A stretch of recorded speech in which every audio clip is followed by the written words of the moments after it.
Et ben bonjour à tous mes petits belges, j'espère que vous allez bien. En tout cas moi ça super et soyez bienvenue pour une toute nouvelle vidéo. Donc comme vous avez pu voir au titre de la vidéo, dans ces vidéos je vais vous parler des jeux vidéo belges. Donc dans ces vidéos nous allons vous présenter 6 jeux vidéo belges. Donc ce sont des jeux vidéo qui ont été créés en Belgique ou qui ont été créés par des créateurs belges. Donc dans ces vidéos je ne serai pas tout seul à vous présenter des jeux vidéo belges. Dans ces vidéos je serai accompagné de plusieurs youtubeurs qui vont chacun vous présenter un jeu vidéo belge. Voilà, donc je vais vous laisser découvrir ces youtubeurs dans ces vidéos. Donc sans plus attendre, commençons tout de suite avec le premier jeu à présenter. Donc c'est parti. Il nous parle de sa vie et de ses aventures. Avec humour, il nous captive et nous rassure. Du gaming au voyage, il nous emmène dans des péripéties qui nous divertissent et nous entraînent. Lui, le petit belge, a un talent unique. Sur YouTube, il nous fait rire et nous pique. Avec ses vidéos, il nous embarque dans son univers où l'on se marre et l'on s'éclate.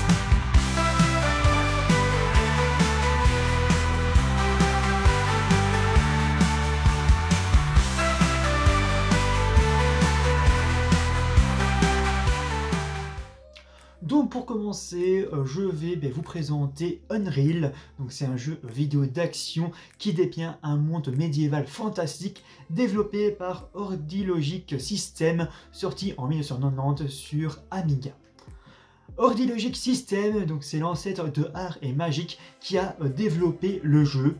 Yann Robert et Yves Grolet ont conçu le programme. Frank Sauer et Marc Albinet ont réalisé les visuels. Le groupe Maniac of Noise, alors désolé si j'ai mal prononcé le nom, a composé les 5 musiques du jeu.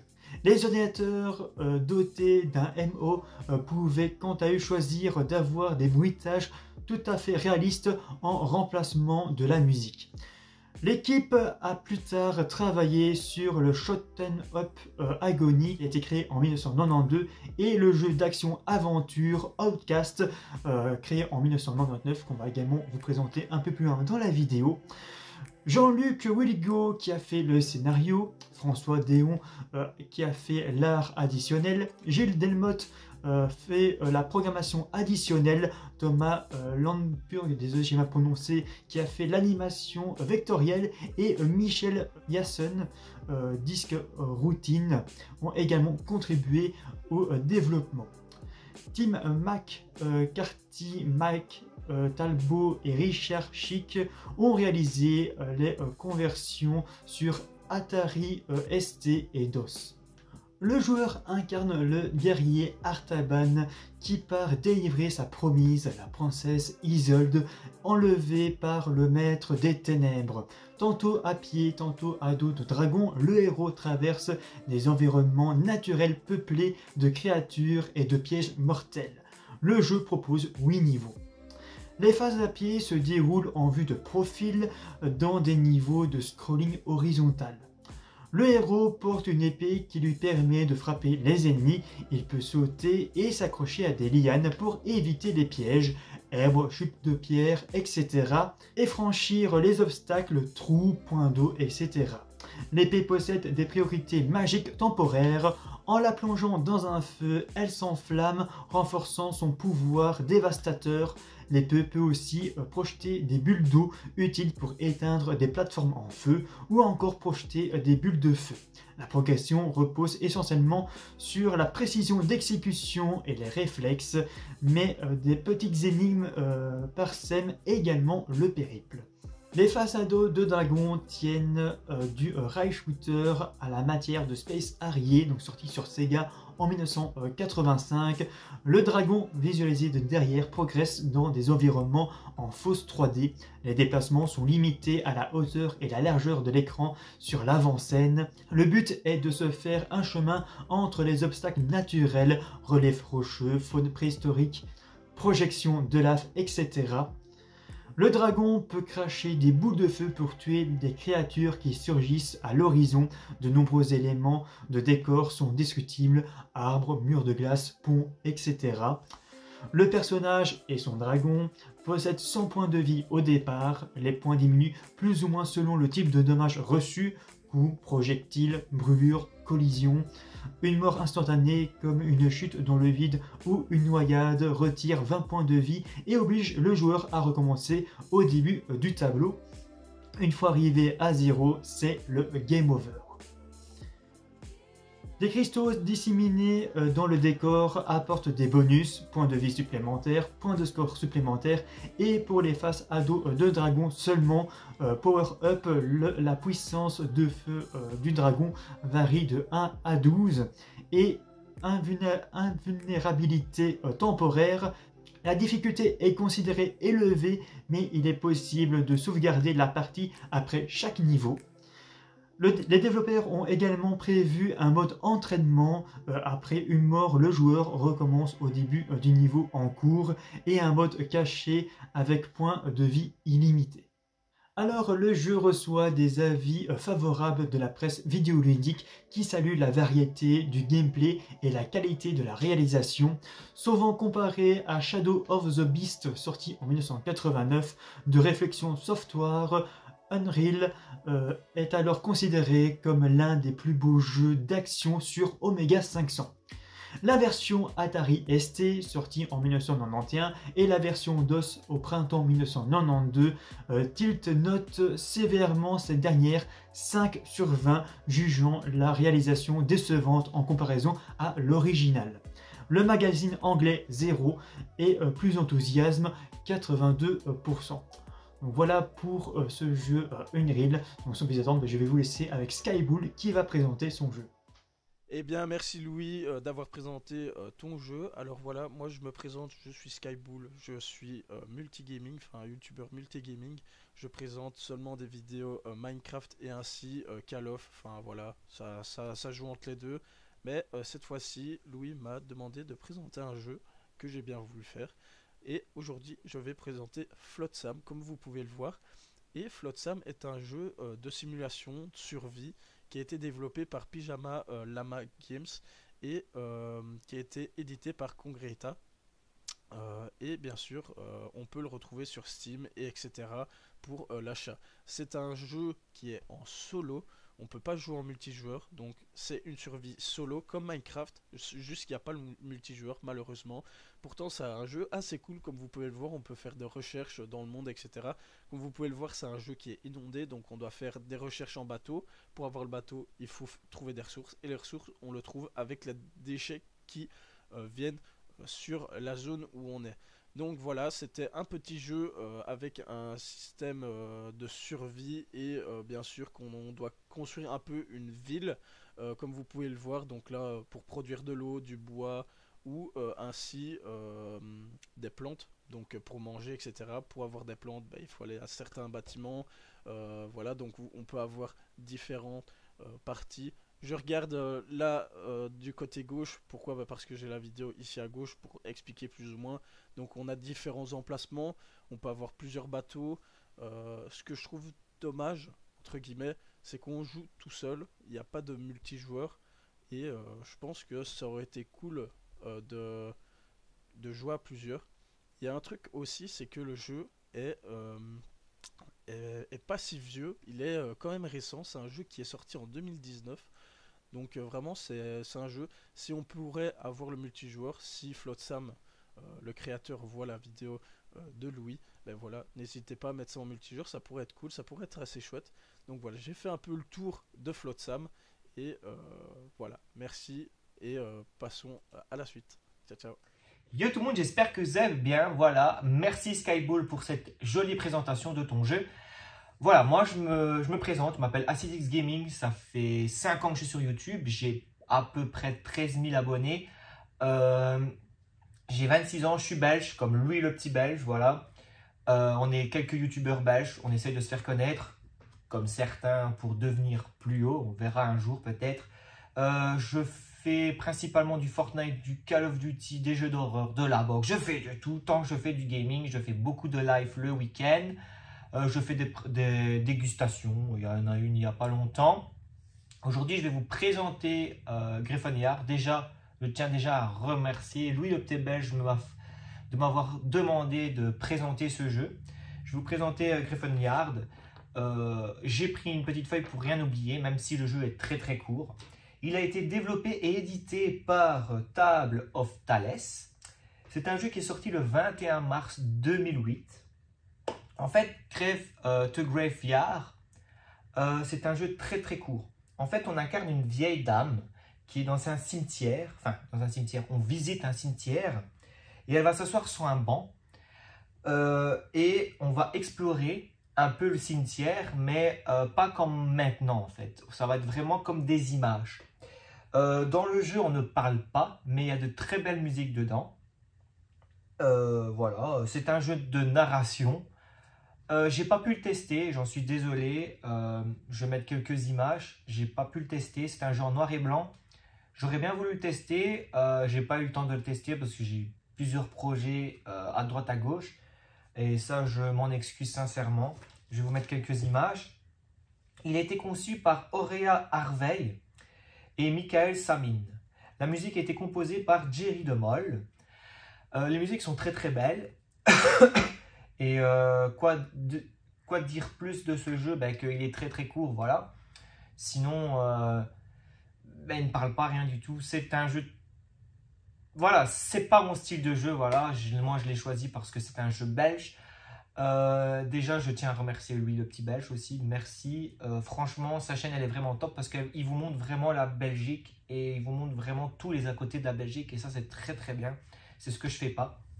Ensuite, je vais vous laisser avec Elixir. Il va vous présenter le prochain jeu et je vous souhaite une bonne après-midi ou une bonne soirée. Je ne sais pas quand la vidéo va être mise, mais je vous souhaite une très bonne soirée, une très bonne après-midi. Allez, ciao ciao les potes.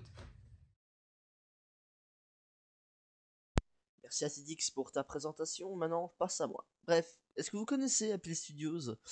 Je pense que peut-être que non, même moi je la connaissais pas, mais merci lui le petit belge, je me présentais Apple Studios. Apple Studios est un studio de développement belge, vu le titre de la vidéo, qui était fondé par Frank Sauer, Yann Robert et Yves Grolet, et quand je dis Grolet, je parle pas du pâtissier Cédric Grolet, bien sûr, hein.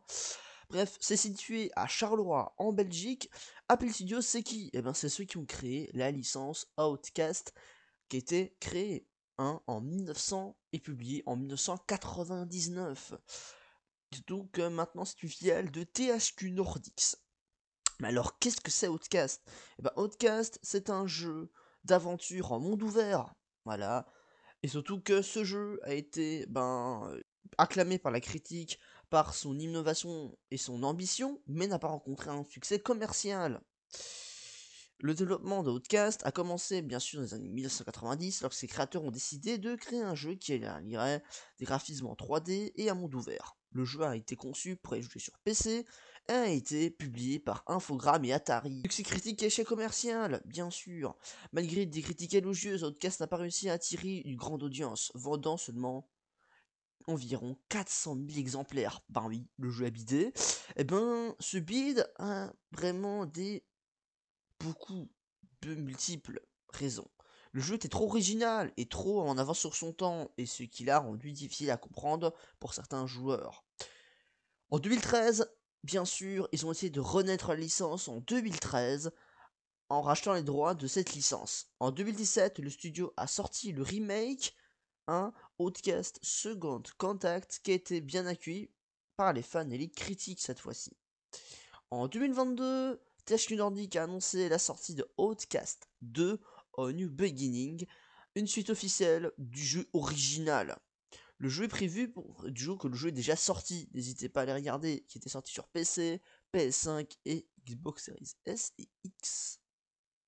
L'histoire se déroule 20 ans après les événements du premier et met en scène le retour de Cutter Slade sur la planète Adelpha pour affronter de nouvelles menaces.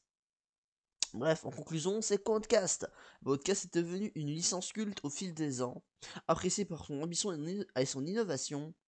La récente annonce de la suite montre que l'histoire de Cutter Slade et la planète Adelpha continue de captiver les fans du jeu. Est-ce que tu as déjà joué au premier Outcast ou es-tu impatient de découvrir la suite? Bref, voilà, ce que c'était Outcast. Allez, bye tout le monde. Hello à tous et merci pour cette petite présentation de ce jeu, c'était top. on va continuer de parler de ces jeux vidéo made in Belgique et nous on va parler d'un jeu de légende que j'apprécie tout particulièrement, je vous expliquerai pourquoi. Silent Hill, non. God of War, non plus. Oui, encore mieux, on va parler du jeu Fort Boyard de 2019. Oh merci Louis de m'avoir laissé choisir ce jeu, franchement j'avais vraiment envie d'en parler. Mais pour ça, plaçons un peu de contexte. Et Fort Boyard, qui s'appelait donc à la base Les Clés de Fort Boyard, est un jeu télévisé d'origine française créé dans les années 1990 par Jacques-Antoine, Jean-Pierre Mitrecet et Pierre Launay. Une émission qui s'est aussi très bien exportée à l'international, puisque ce sont près de 35 pays qui sont venus tourner sur le fort depuis les années 90. Ouais, c'est énorme, jusqu'à encore récemment la Hongrie ou par exemple le Maroc qui avait leur émission Fort Boyard l'année dernière. C'est une émission qui m'a marqué dans ma jeunesse, ça me rappelle des souvenirs de vacances et je crois que j'aime toujours autant regarder, ça fait partie de mes plaisirs coupables. Le concept est lui hyper simple, on a affaire à une équipe de 6 candidats qui réalisent diverses épreuves physiques, d'adresse ou bien de logique, afin de dérober le trésor tant convoité du père Fouras, les fameux boyards.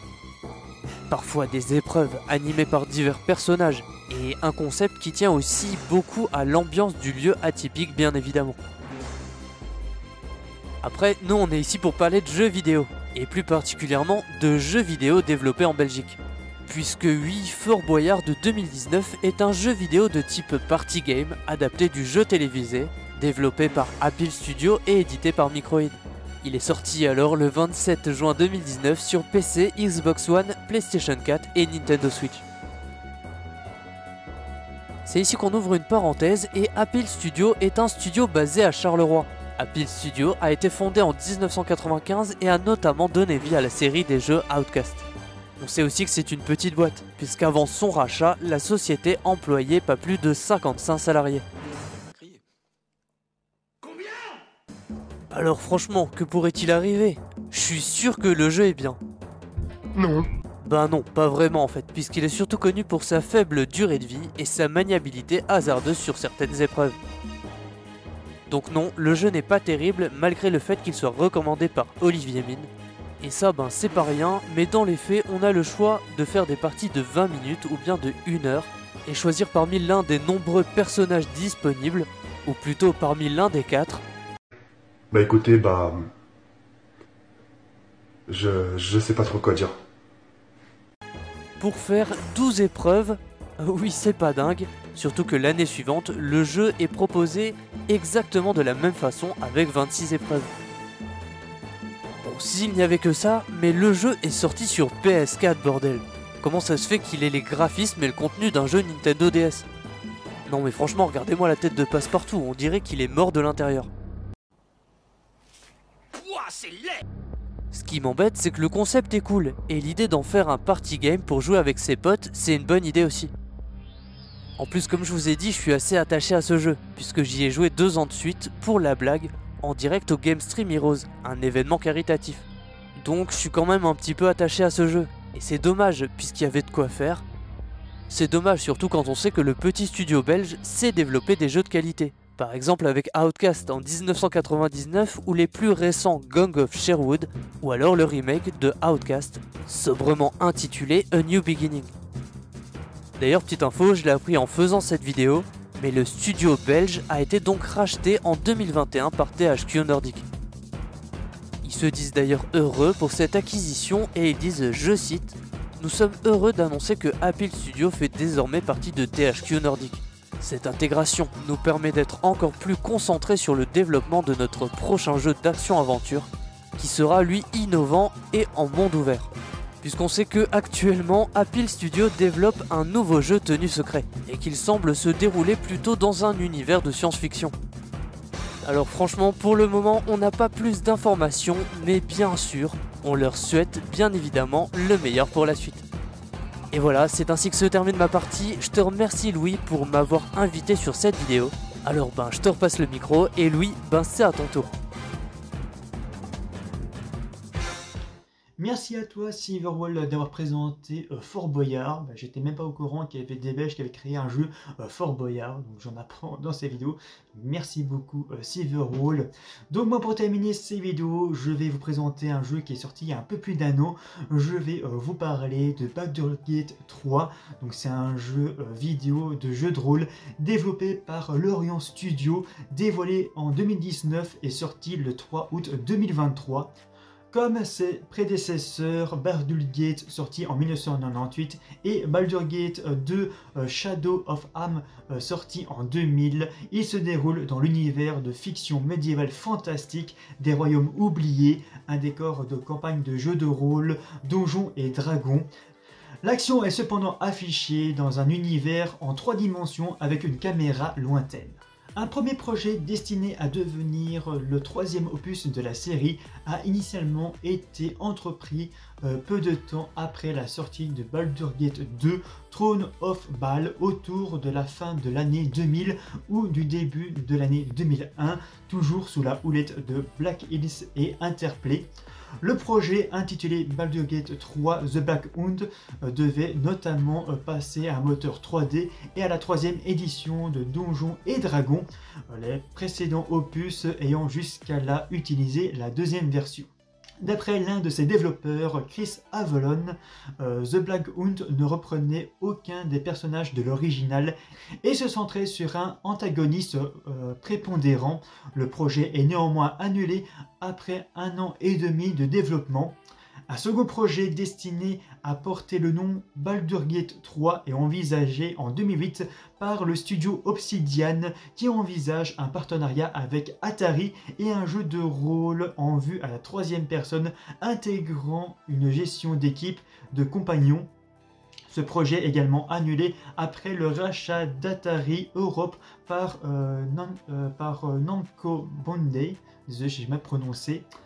Durant les années qui suivent, un hypothétique Baldur's Gate 3 n'est guère plus que l'objet de rumeurs démenties et de projets ambitieux jamais concrétisés pour plusieurs studios de développement. Mindog, responsable de Enhanced Edition, alors désolé si j'ai mal prononcé le nom, des 2 premiers opus déclare ainsi en 2012 que développer Baldur's Gate 3 serait leur objectif sur le long terme, tandis qu'Inzil et Obsidian cherchent ainsi à obtenir les droits sur la licence. Les rumeurs ressurgissent à l'occasion d'un tweet de Brian Fargo, patron du studio de développement Exil et ancien directeur d'Interplay, qui déclare en octobre 2018 « Il se trouve que je sais qui travaille sur Baldur's Gate 3 ». Le développement du jeu est confirmé le 6 juin 2019 lors d'une conférence dédiée à Stadia et à son futur catalogue de jeux. Des rumeurs envisagées quelques jours avant le développement du jeu par Larian après la publication sur un réseau social par ces derniers d'une image ressemblant à un logo de la franchise. Le jeu est rendu disponible à accès anticipé le 6 octobre 2020. Les fonds perçus par la vente de cette version d'accès anticipé permettent de financer le développement continu du jeu jusqu'à sa sortie définitive en août 2023. Le développement est notamment ralenti par le déclenchement de la pandémie de Covid-19 et de la guerre russo-ukrainienne. Tout au long du développement, Larian Studio permet aux joueurs de tester de nouveaux contenus grâce aux patchs, pratiques hérité des plateaux de cinéma ou de télévision. Le tournage en capture de mouvement fait notamment appel à des coordinateurs d'intimité pour guider la direction d'acteurs lors des scènes érotiques. Le jeu devait également sortir sur Google Stadia, mais en raison de la fermeture des services de la plateforme, le jeu ne verra finalement pas le jour sur celle-ci. Donc maintenant, je vais vous parler de l'histoire du jeu. Donc l'intrigue du jeu se déroule un siècle après les événements des 2 premiers jeux. Il reprend l'univers des royaumes oubliés et met le joueur dans la peau d'un avatar capturé par des Illithids, donc un flagelleur mental. Donc c'est une créature maléfique qui lui insère de force un parasite mental dont le personnage devra tenter de se libérer. En cours de route, l'avatar rencontre des compagnons qu'il est possible de recruter et de faire combattre à ses côtés. Chacun de ses compagnons possède sa propre classe et sa propre histoire, le joueur pouvant nouer une relation romantique avec la plupart d'entre eux. Ensuite, je vais vous présenter quelques personnages principaux du jeu. Donc, pour commencer, nous avons Tav, donc c'est le personnage principal du jeu. Donc le joueur peut déterminer sa race, sa classe et son genre. Ensuite, nous avons Sombre Pulsion. Donc le joueur peut également choisir de jouer ce personnage personnalisable dont l'apparence de base est celle d'un ensorceleur trachéide. Sombre Pulsion est un individu amnésique souffrant de terribles pulsions meurtrières, parfois incontrôlables. Sa quête personnelle consiste ainsi à découvrir ses véritables origines et à embrasser ou renier sa nature violente.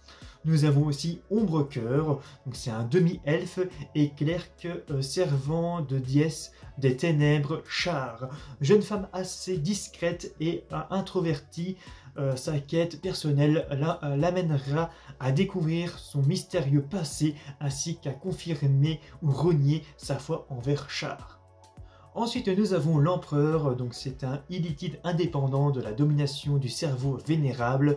Ayant souvent recours à la ruse et au mensonge, il sauve néanmoins les protagonistes en leur faisant échapper à la domination du cerveau vénérable. Ensuite, nous avons Enver Gortash, donc c'est l'un des chefs du culte de l'absolu, ainsi que l'élu du dieu Ben. Plus conciliant que ses associés, Gortash prend le contrôle direct de la porte de Baldur au cours de l'histoire. Et ensuite, nous avons Raphaël, donc c'est un puissant diable, aspirant à dominer les enfers. Il possède un ego surdimensionné. Tout au long de l'histoire, il fait miroiter au protagoniste un moyen de le guérir de son infection, tout cela dans son propre intérêt personnel. Baldur's Gate 3 reçoit un accueil extrêmement favorable de la presse, recueillant la note de 96 sur 100 sur l'agrégateur Metacritic.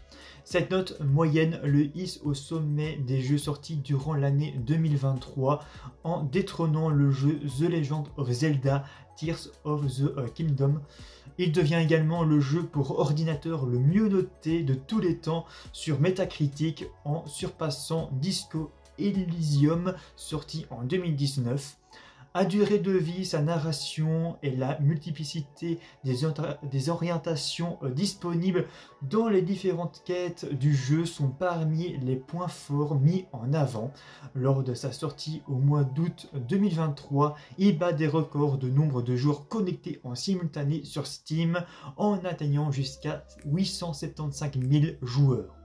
Hasbro, la compagnie détentrice de la marque Donjons et Dragons, estime que le prêt de la marque au studio Larian et le succès commercial du jeu lui ont rapporté 90 millions de dollars.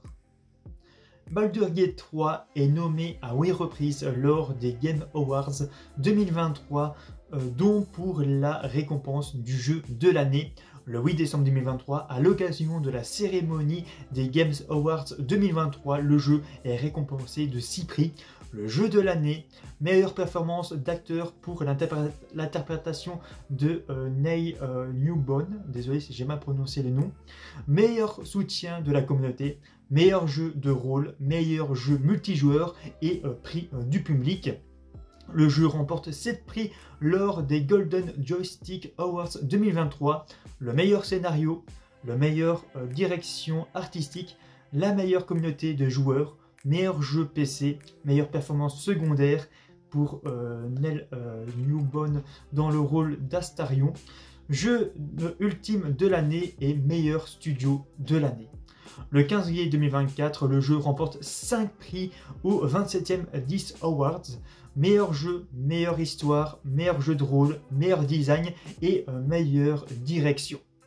En mars 2024, le jeu reçoit à nouveau plusieurs récompenses lors du GDC Awards, prix décerné par la profession lors de la Game Developers Conference de San Francisco. Il est lauréat de la catégorie du jeu de l'année, du prix du public, du meilleur design et de la meilleure narration. Le même mois, il remporte le Pégase du meilleur jeu étranger. En avril 2024, le jeu obtient la consécration de 5 catégories lors des résultats des British Academy Game Awards. Meilleur jeu, meilleure musique, meilleure narration, meilleure performance dans un second rôle pour Andrew Wincott en tant que Raphaël et jeu de l'année Baldur's Gate 3 devient ainsi le premier jeu à obtenir 5 principaux jeux de l'année, Golden Joystick Awards, Game Awards, 10 Awards, GDC Awards et BAFTA Games Awards.